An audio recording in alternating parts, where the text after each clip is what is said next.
Hey, it's your friend Choice CJ here, and this is my week 3 battle of UBC season number 5. We are going up against the Los Angeles Clefable and our buddy Regulator, and he has brought Mega Camerupt, Zygarde, Gengar, Porygon 2, Tapu Bulu, and Jirachi.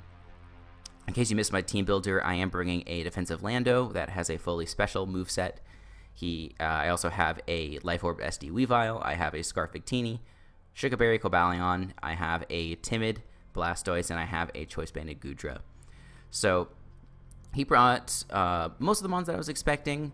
Like all these were very viable. In my mock, I did not see the Bulu or the Gengar, but Bulu is very scary. Obviously, there's not many switches to it in the game, and I certainly don't have many great ones on my team. Which is part of the reason why I decided to go so offensive with my team. Like 5 of my 6 Pokemon outspeed Bulu. P2 could potentially be a nuisance because I don't have, I do have stab super effective coverage for it, but Cobalion's not the hardest hitter.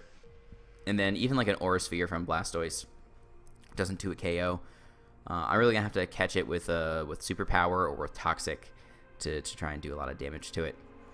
I don't know what Pokemon he has on his team that might be Scarfed. I really think he needs to have something that's Scarfed to outspeed Victini. So Jirachi makes the most sense to me based on his team composition, but we shall see. I'm definitely expecting a defensive Camerupt because it's actually a pretty decent switch into both Victini and Weavile. And it's probably a Yachi Berry Zygarde, and he might have a Culpa Berry on Gengar or Yachi Berry on Bulu as well. But the Yachi Berry on Zygarde is like 100%. I don't think there's any other set that makes sense besides like maybe Banded, but even Banded I don't think is that great. So in terms of leads, I was really close to leading Blastoise. What deterred me from doing that is if he leads off with Bulu, I do outspeed it, but I don't OHKO it with Ice Beam. I only do like 75% to a no bulk Tapu Bulu. So I decided just to lead with Victini because it's safe, and I can U-turn on whatever he decides to lead with. So we'll just hop into this battle. And he does lead with a Camel, which makes me so sad. I could have led with Blastoise, and it would have been awesome. We could just fire off a Pump turn 1, and his only resist is Bulu. Bulu would die to the combination of Pump plus Ice Beam. But I'm going to go into my Goodra because it's my best switch in to this thing. And he does get up the rocks, which is pretty unfortunate. I'm going to go for the Aqua Tail because it hits the majority of his team pretty hard. If he decides to switch into Bulu on this thing, Aqua Tail is going to hit harder than EQ, and he doesn't really have any other water resists on his team, so it's a pretty decent play. And the Aqua Tail damage does 30%. It does reveal that this P2 has no physical defense investment, or if it does, it's very little. It's probably mostly special leaning, and that's really good information. And so I do believe I go into my Blastoise on this following play, pretty much just expecting the recover. If he goes for Trick Room, I can just fire off a Pump. And, he's not going to be switching in Camerupt anyway, but I just don't want that thing to be able to come in for free. That's my main concern. If he does set up Trick Room, which is a really scary set versus my team. So I do go into the Blastoise, and with his P2 in front of me, I'm just going to click Aura Sphere, and he's going to go right into his Bulu. And you're going to see, actually, this Aura Sphere does a decent amount of damage. It does almost 30%. And that does suggest that this type of Bulu is very offensive. And let me pause it here. The Ice Beam, I think I mentioned, it does 75% min to Bulu. And so he's not quite that low. I have probably like a 60% chance to kill Bulu. But it's not like I can switch anything else in. So there's not any point in bothering like trying to switch out. So I'd rather just get damage on Bulu. And even if he goes for Horn Leech to get back up to like maybe 40% or so, it's probably a trade that's worth making. He's actually going to switch out and bring in his P2, so I don't know if he was thinking that it'd be faster or if he just wanted to scout or what the deal was. But definitely a nice play. I don't really have anything bad to say about it.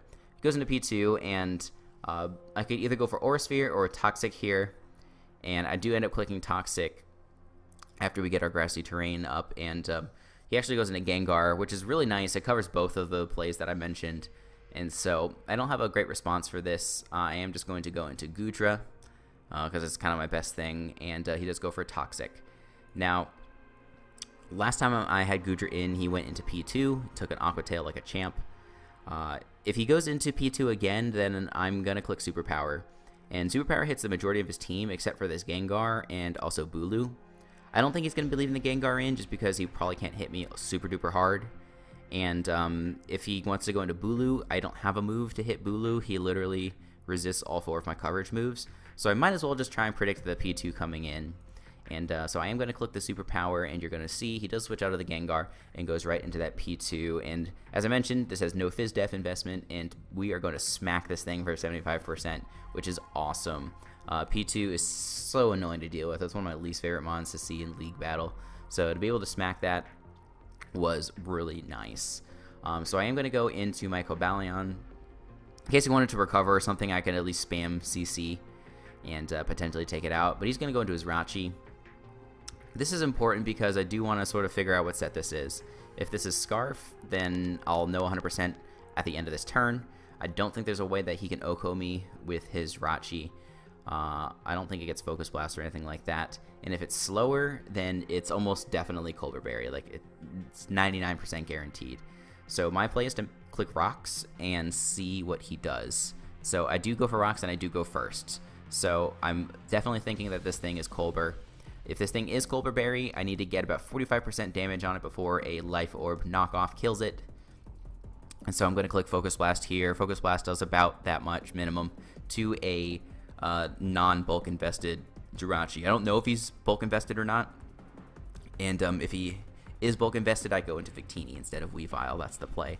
So we are going to connect with our Focus Blast, which is really nice. We do 48%. And that's exactly where I want this Rachi to be. I'm going to go into Weavile. He might be expecting a Pursuit or something, but Knockoff is a pretty nice play all around. And he does end up leaving in this Jirachi, and I'm able to take it out easy peasy. So Weavile getting a kill, which I am pretty happy with. And he goes right into his Camel. Again, I was pretty sure that this was a defensive Camel. In terms of switch-ins, Blastoise is my best switch-in now because Goodra is kind of the best defensive switch-in I have for a Gengar. And I'm pretty sure that Gengar actually 2-hit KOs me. So, like, anytime Gengar comes in, I basically have to sack something and then bring Goodra in. Or bring in Weavile or Victini, something that can revenge it. But yeah, I have no business staying in versus this Camel. We're just going to go Blastoise.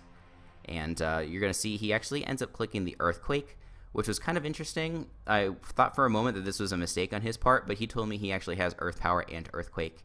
He wanted Earthquake to hit the Goodra, which makes sense. If I'm AV, then Earthquake definitely would do more, even though it's not Sheer Force boosted.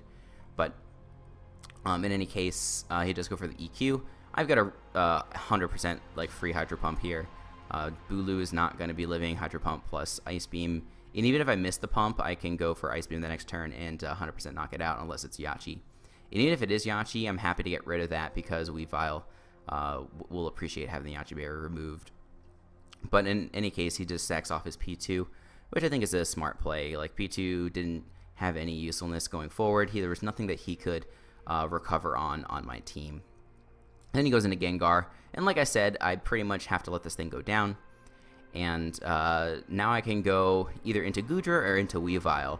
I wonder if I should have gone into Goodra just because, you know, I can live one hit and or fire off a big hit versus whatever he wants to bring in.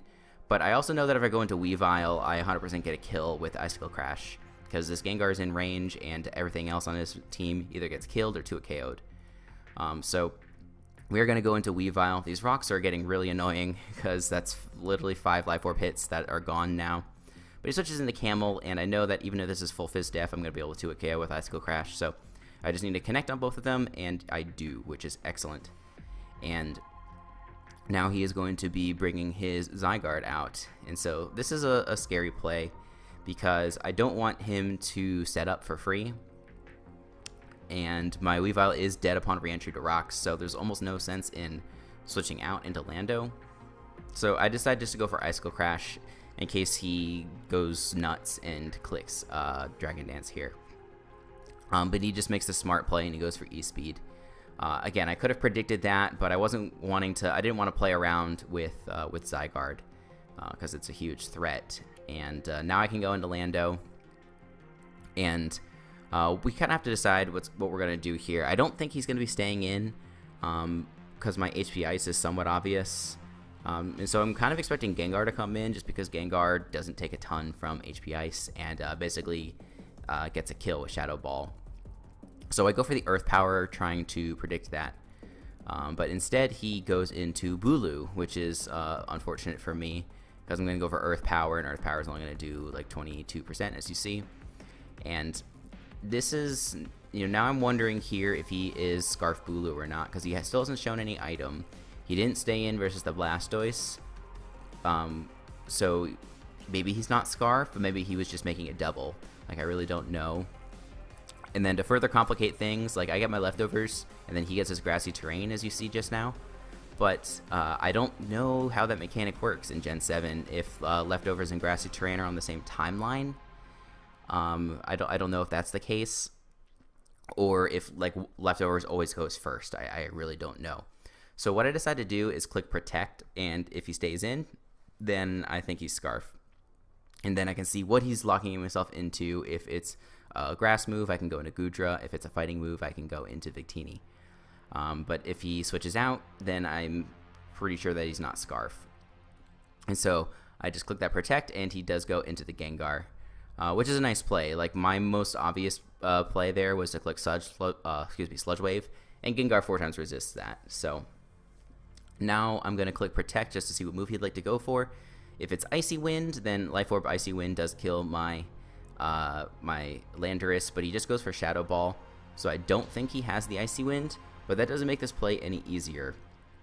As I've been saying this whole time, Gengar basically two-shots my entire team, and even if I go into Goodra, like, Goodra can't tank 2, so I'm kind of in between a rock and a hard place here. If Lando takes damage, it's going to be at the point where it can't really deal with Zygarde anymore. If I like, go into Victini, then I can't revenge kill a Zygarde. So it's just a really tough play. What I decide to do is leave in my Lando. I know I can survive the Shadow Ball and I can kill this Gengar. And that's what we're going to do. Because I just don't know what the better play in that situation would have been. It's a really tough call. So we're going to be able to kill this thing easily with Earth Power. And then Zygarde comes in. I could have sacked off Goodra potentially here, just because Goodra is not all that valuable. But again, if he DDs, I'm going to hate myself, because I could have stayed in, burned the potentially Yachi Berry, and then been able to go into Victini and get off some damage. But he just goes for Outrage instead, and I didn't even consider that, but Outrage is a really nice play, because I no longer have a resist to Outrage on my team. When I had the Cobalion could deal with this thing relatively well, but obviously I don't have that anymore, and Outrage is scary. So I can go to Victini, and there's pretty much two ways how this plays out.